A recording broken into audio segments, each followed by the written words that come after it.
नमस्ते प्रणाम। हम किशोर लाल यादव सबके गोड़ छुके गोड़ लगतनी और हम आ रहल बनी 30/10/2021 के राम बच्चन सिंह यादव पहलवान जी के पुण्यतिथि पे। और ये गांव के नाम है डुमरकोना थाना, चैनपुर जिला, कैमूर, भभुआ, बिहार।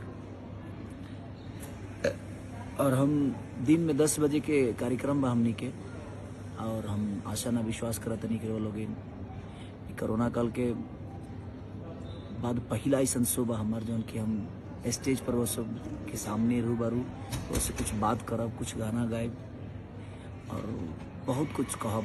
ऐसे जे 2 साल बाद स्टेज मिली हमके वो सबसे बतियावे खातिर।